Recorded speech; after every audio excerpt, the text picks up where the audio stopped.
I put these out at 5 o'clock this morning.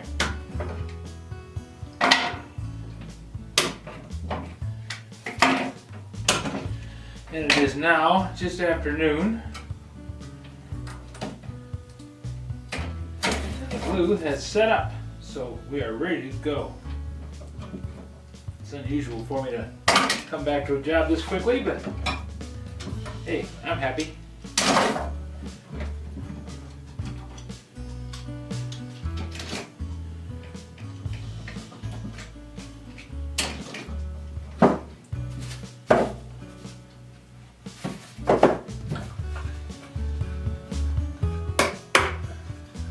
Well, that would be really bad if it broke right then, wouldn't it? But I think this is going to be pretty solid.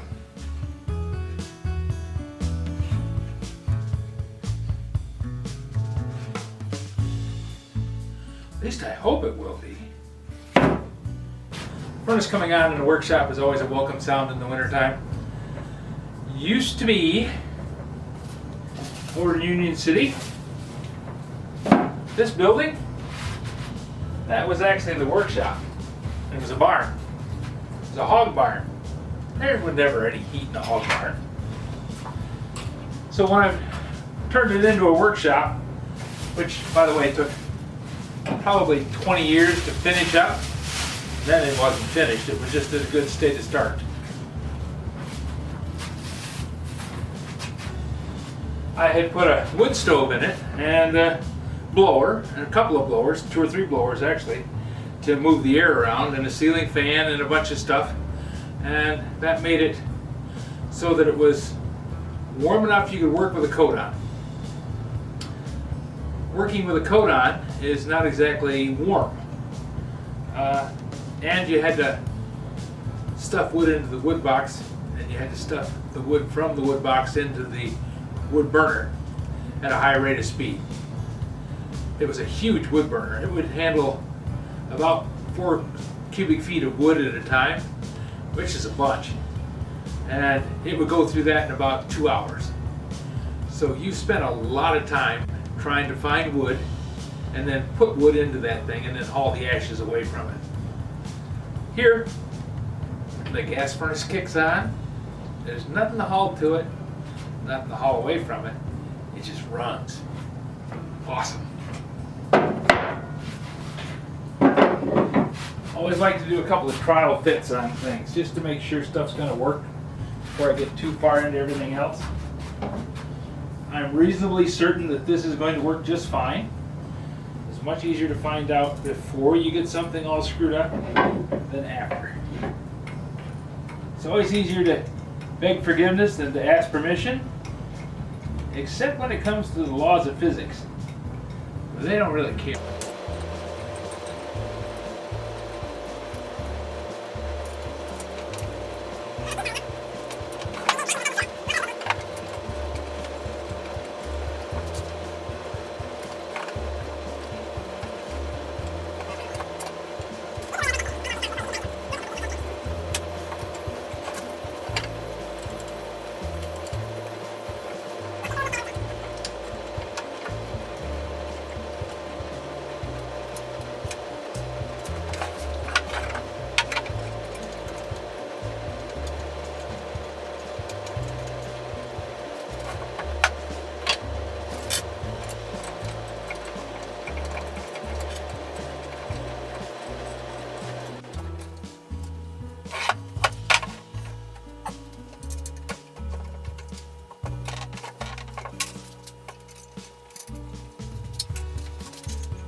This is a Bondus ball-tipped hex key driver made by the Bondus Tool Company, Monticello,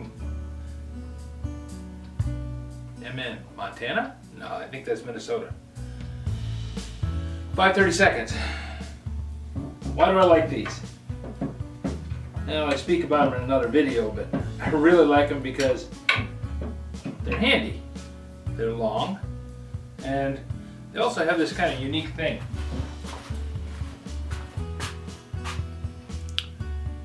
The tip of the Allen wrench is ball-shaped.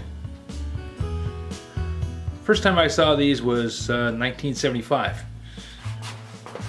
Working at Borg Warner, and Kendall Industrial used to sell us tools. I was working in the maintenance shop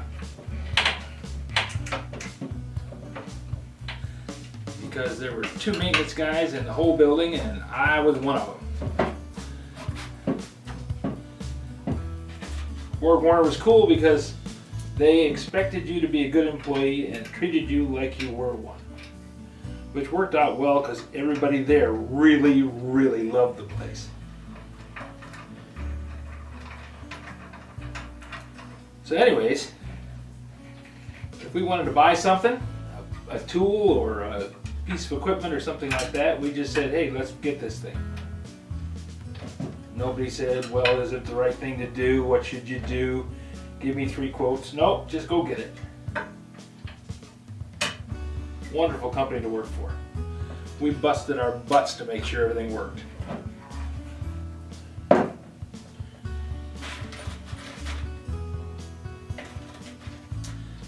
Anyways, to get back to the Allen wrenches. Kendall Industrial was a company out of Battle Creek, and the guy came down every week, asked us what we needed, and we bought everything from it. We bought screws, nuts, bolts, and we bought tools. One day he came down with a set of Allen wrenches.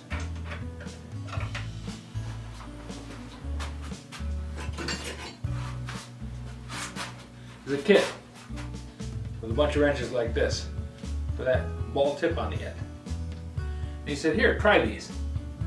Now, how many times does somebody tell you that? So we took that set of wrenches and we used them for a week. It was a fight by the end of the week who got to use them. Not knock down, drag out, but it certainly was, if you had a reason to use them, you wanted them. Because that ball driver lets you drive a screw at an angle. Hex keys, really, really strong. They don't strip out, they hold up quite well. You can drive the hell out of them. You can break off a 3/8 bolt with a hex key before the hex key will slip. But because they fit into the hex pocket so well, they did not allow for any deviation from straight on in. This solves that problem.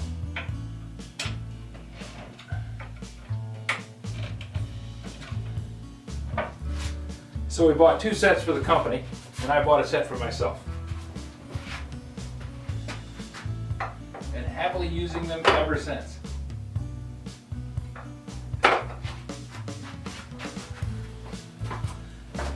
Okay. I think we're going to finish this project here.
I want to stay reasonably close to the outside of this. I don't want to put a whole lot of bending moment on this board. I like to have it be out here where it's at its strongest.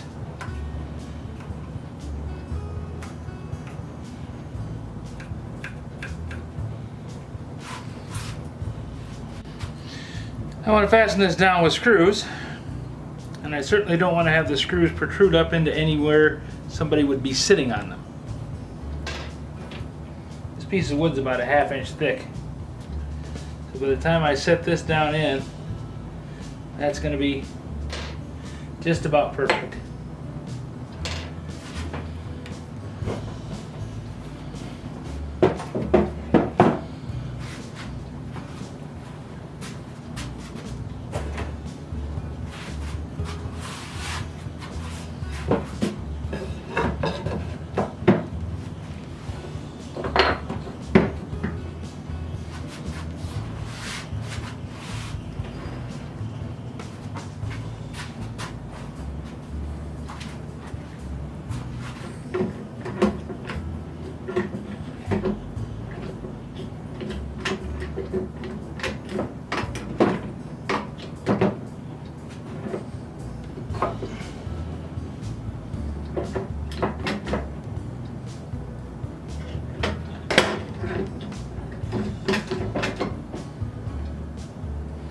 This should hold it still while I put a drilled hole through it.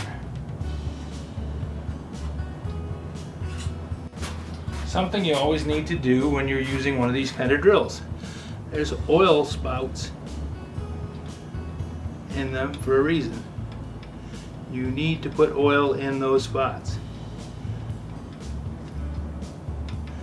If you do not, your unit will not last very long at all.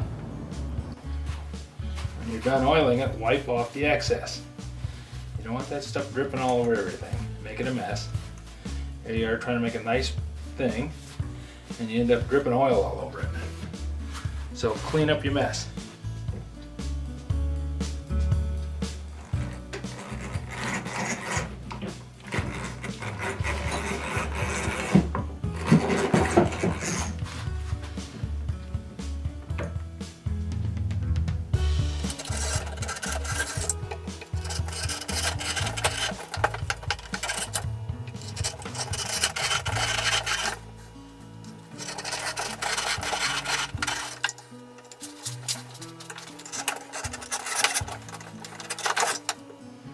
I should be doing this on a much more solid bench, but I'm just going to push on through.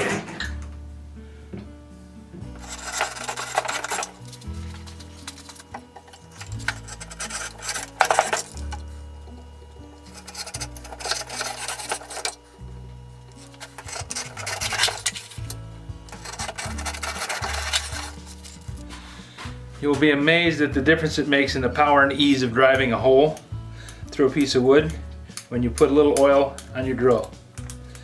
Everything works better. Same thing goes for your spiral screwdriver. When I say I like Yankee screwdrivers, people say, oh man, that's a lot of work. And then when I say, well, no, it's not really that hard, I say, well, yeah, well, it doesn't work well. And I ask them to see their Yankee screwdriver. And they go over and pull it out of a drawer or a toolbox or off a rack on the wall. And it's been sitting there for 5-10 years. And they're going to prove to me how badly it works. So they grab a screw, they put it into a piece of wood without drilling a pilot, and then they commence to trying to shove the thing into the wood.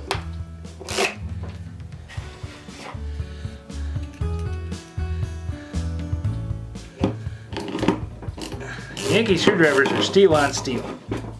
No ball bearings or roller bearings in them anywhere.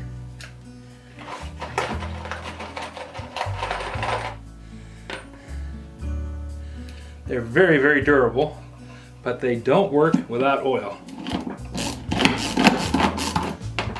A little bit of oil, it's faster than you can do it with a power driver.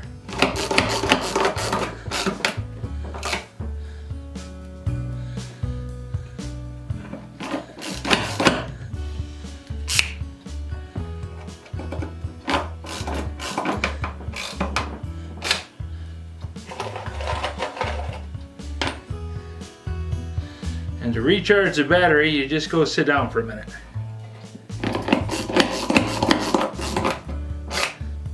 Because if it's not moving, it's because you're not moving.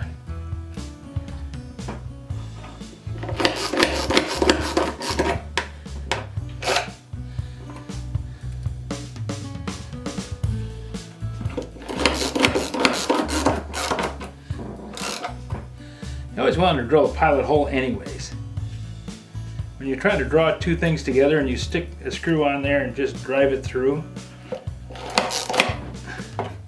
it gets hung up in the first piece of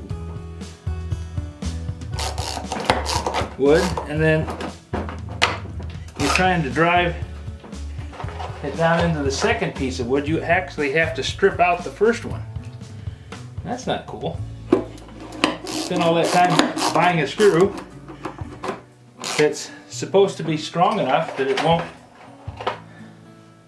break, and you're putting it in a situation where it's gonna, because it's designed to not strip out.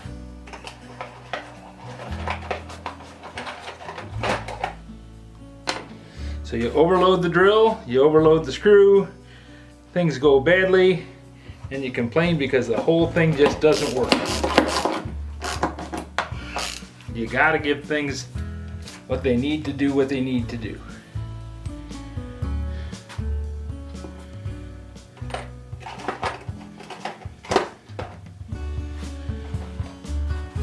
When you oil your Yankee screwdriver,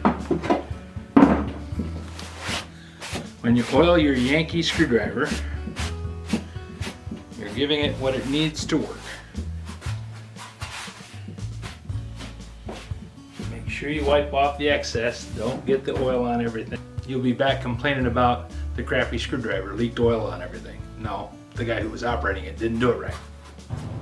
Now we'll see if it did a good job.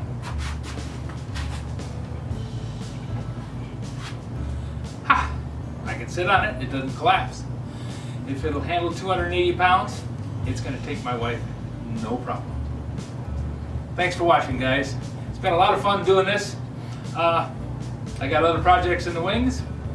Some of the things that you suggested and some of the things that I've made up on my own. If you have any new ideas, drop a note in the comments below. You know, I read them all. Thanks for watching.